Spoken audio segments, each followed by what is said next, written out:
Sounds like when you stray from your values, you create your own crisis. Absolutely. I guess it's bad enough that a crisis can come from the outside, but when you create your own, that's probably double shame on you. Chief? Yeah, if I could just, I think we need to talk about integrity frequently, and that's something that we assume everybody shares the same values and has the same level of understanding. But if we talk about it, it's constantly reinforced of what the expectations of the organization is, of what your peers are.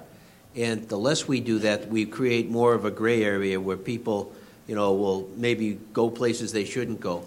You've got the bulk of your department, your organization, that knows what they want to do right and wrong. But you've got that 10% that potentially could go either way.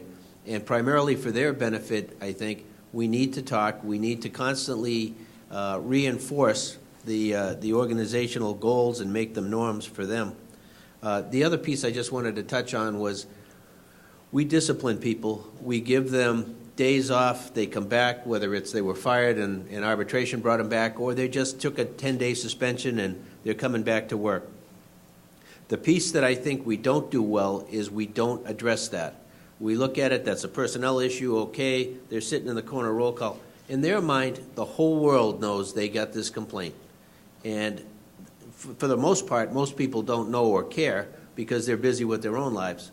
But in their mind, we have to make them whole when they come back and look for opportunities to set them up for success and then celebrate that success so that we bring them back into the workplace as valued employees, as people who are back on board and working hard.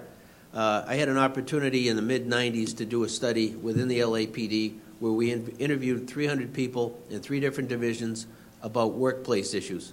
And what came out of that for me forever was the understanding that people carried with them a burning feeling in their stomach about animosity towards the department for something that happened as much as 20 years prior.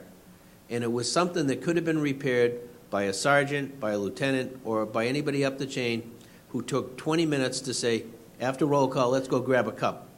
And then to put them back in a position where they felt comfortable, and you put in context what they did versus who they are. And that piece, I think, I can't overstate the importance. We have somebody, they're suspended, they come back. The reality is they're either going to come back bitter or they're going to come back productive based on how we treat them when they come back. The reality is we probably have them for another 15 or 20 years, and you can have them as productive or you can have them as bitter. If they're bitter, they're going to poison the workplace. If they're productive, they will have a positive effect on the workplace. And maybe you can use them as somebody who'll get up in front of roll call and say, hey, I messed up over here. Here's where I got. Don't go down the same road I went.